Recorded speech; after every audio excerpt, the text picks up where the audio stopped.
Have you ever imagined a country where you can ski in towering mountains in the morning and relax on a sun-drenched beach in the afternoon? A place where ancient Roman ruins stand just a stone's throw from futuristic architecture, and where the world's wildest food fight involves thousands of tomatoes? Well, pack your virtual bags, because today we're heading to the vibrant, passionate, and utterly captivating Kingdom of Spain. Welcome back to Atlas Narrator, your go-to channel for exploring the world, one fascinating country at a time. I'm your host, and today we're diving deep into the land of flamenco, fiestas, and siestas. But Spain is so much more than its stereotypes. It's a country of dramatic landscapes, a history that reads like an epic novel, and a culture so rich you can almost taste it. So, pour yourself a glass of sangria, or maybe a strong coffee depending on the time of day, and let's begin our journey. Spain occupies most of the Iberian Peninsula, which it shares with its neighbor, Portugal. It's the fourth largest country in Europe, a place of immense geographical diversity. You've got the green rolling hills of Galicia in the northwest, often compared to Ireland, the rugged Pyrenees Mountains forming a natural border with France in the northeast, and the sun-baked desert-like landscapes of Andalusia in the south. And let's not forget the islands. The beautiful Balearic Islands, like Mallorca and Ibiza, float in the Mediterranean, while the volcanic Canary Islands lie off the coast of Africa in the Atlantic Ocean. This variety means Spain boasts everything from lush forests and vast wetlands to Europe's only desert. With nearly 5,000 kilometers of coastline, it's no wonder Spain has some of Europe's most famous beaches, stretching along both the Atlantic and the Mediterranean. The name España comes from the Roman Hispania, but even earlier the Phoenicians called it Ishvan-im, likely meaning land of rabbits. Roman coins even showed Spain as a woman with a rabbit at her feet. Yet the story begins long before Rome. Fossils at Atapuerca date back 1.3 million years, while the cave art of Altamira, 15,000 years old, shows early modern humans. Later, Iberians, Celts, Phoenicians, Greeks, and Carthaginians all left their mark. Cadiz, for example, is the oldest continuously inhabited city in Western Europe. Rome's conquest after the Second Punic War shaped Spain profoundly. Cities, aqueducts, laws, and Latin, which gave 85% of modern Spanish vocabulary. Roman Hispania also produced emperors like Trajan and Hadrian. After Rome fell, the Visigoths ruled from Toledo, preserving Roman traditions until 711, when Muslim armies crossed from North Africa. Al-Andalus, with Córdoba as a center of learning and art, thrived for centuries, leaving legacies from irrigation to the Alhambra. Meanwhile, Christian kingdoms in the north launched the Reconquista, beginning with the Battle of Covadonga, 722, and culminating in 1492, when Ferdinand and Isabella conquered Granada. That same year, they expelled Jews, soon pressured Muslims, and funded Columbus, whose voyage opened the Americas and launched the Spanish Empire. Fueled by silver from Mexico and Bolivia, Spain became a global superpower. The Siglo de Oro produced masters like Velázquez, El Greco, and Cervantes, whose Don Quixote became a literary landmark. But war and overextension brought decline. The Armada's defeat, 1588, costly European wars, and succession crises weakened Spain. In the 19th century, Napoleon's invasion sparked a brutal war, and soon after, independence movements erased Spain's American empire.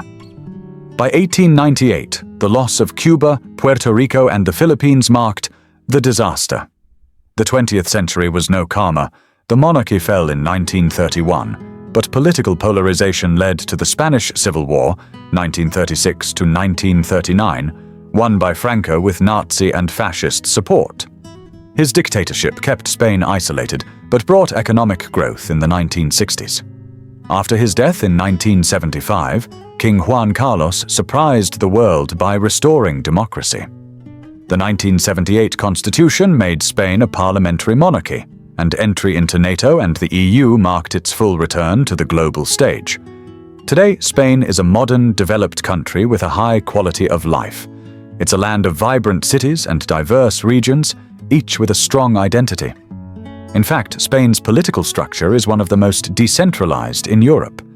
The country is divided into 17 autonomous communities and 2 autonomous cities, Ceuta and Melilla, on the coast of North Africa. Some communities like Catalonia, the Basque Country, and Galicia have their own co-official languages and distinct cultural traditions, and are even referred to as nationalities in the constitution. This has led to strong regional identities and at times tensions with the central government, particularly with the independence movements in Catalonia and the Basque Country. So what is life like in Spain today? Well, if there's one thing Spaniards are famous for, it's knowing how to live. There's a strong emphasis on family, friends, and enjoying the moment. This is reflected in the daily routine. The workday might start a bit later, but it's often broken up by a long lunch break. Lunch, or la comida, is the main meal of the day, taken around 2 or 3 p.m., and can be a multi-course affair, often followed by a sobremesa. That wonderful tradition of lingering at the table for conversation long after the meal is finished. Dinner, or la cena, is a lighter meal eaten late, typically between 9 and 11 p.m. To bridge the gap, there's the merienda in the afternoon, a snack that could be anything from coffee and pastries to a sandwich. And of course, we have to talk about the food. Spanish cuisine is a universe unto itself, far more than just paella and sangria. It's deeply regional, reflecting the country's diverse geography and history. A key ingredient tying it all together is olive oil. Spain is the world's largest producer, and it's the base for almost everything. The Roman and Moorish influences are still strong, especially in the south. Let's take a quick culinary tour. In Andalusia, you have the famous cold soups like gazpacho and salmorejo, perfect for hot summer days, and delicious fried fish, or pescadito frito. Up in the Basque Country, you'll find some of the world's best restaurants, famous for their sophisticated pinzos, small, elaborate snacks often served on a piece of bread. Galicia, on the Atlantic coast, is renowned for its incredible seafood, especially octopus, served affaira style with olive oil and paprika. And from Valencia, we get the iconic paella, a rice dish originally made with rabbit and chicken, though seafood versions are now famous worldwide. No discussion of Spanish food culture would be complete without mentioning tapas. These are small appetizers or snacks that are a cornerstone of Spanish social life. The tradition is said to have started with bartenders placing a slice of bread or meat over a glass of sherry to keep flies out. The word tapa means lid. Going for tapas, or tapear, is a national pastime. It's not just about eating, it's about moving from bar to bar, sharing different dishes with friends, and enjoying a drink. In some cities like Granada and Leon, you even get a free tapa with every drink you order. Some classics include tortilla de patatas, a thick potato omelette, croquetas, creamy croquettes, and slices of delectable jamón ibérico, a world-renowned cured ham. Spain is also a land of festivals, or fiestas, and they take them very seriously. Many are religious in origin, like the dramatic and somber Semana Santa, Holy Week, processions, with their robed penitents and elaborate floats, especially famous in Seville and other Andalusian cities. Others are just pure, unadulterated fun. The most famous, or perhaps infamous, is the San Fermín festival in Pamplona, which involves the running of the bulls through the city streets. A slightly less dangerous but equally messy festival is La Tomatina in Buñol, basically the world's biggest food fight, where thousands of people pelt each other with tomatoes for an hour. It's chaotic, joyful, and very, very red. This passion for life is also evident in Spanish arts. Flamenco music and dance, with its raw emotion, intricate guitar work, and soulful singing, originated with the Romani people of Andalusia and is now a UNESCO intangible cultural heritage. In architecture, Spain is a treasure trove. From the Roman theatre in Mérida and the Great Mosque of Córdoba to the Gothic cathedrals of Burgos and Seville, the country is dotted with architectural marvels. Of course, the most iconic modern structure is Antoni Gaudí's still unfinished masterpiece, the Sagrada Familia in Barcelona, a surreal and breathtaking fusion of nature and Gothic design. Spain has also given the world some of the 20th century's most influential artists, including Pablo Picasso, Salvador Dalí, and Joan Miró, whose works revolutionized modern art. And in cinema, directors like Luis Buñuel and Pedro Almodóvar have achieved global acclaim for their unique and provocative films. When it comes to leisure, Spaniards love their sports. Football, or football, is practically a religion. The rivalry between Real Madrid and FC Barcelona, known as El Clásico, is one of the most watched sporting events on the planet. The national team, La Rioja, has had incredible success, winning the World Cup in 2010 and the European Championship 4 times. But it's not just football. Tennis has Rafael Nadal, one of the greatest players of all time.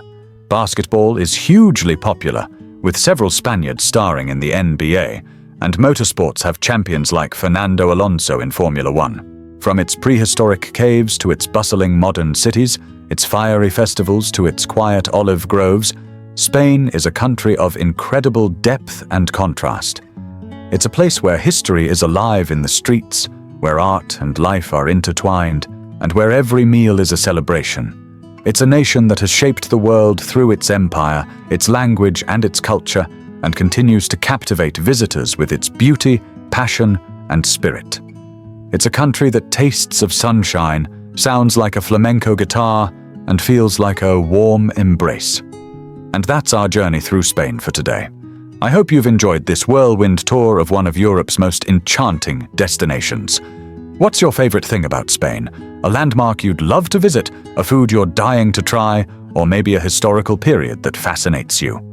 Let us know in the comments below. And if you enjoyed this episode of Atlas Narrator, don't forget to hit that like button, subscribe to the channel, and ring the notification bell so you never miss another adventure. Thanks for joining us, and until next time, keep exploring.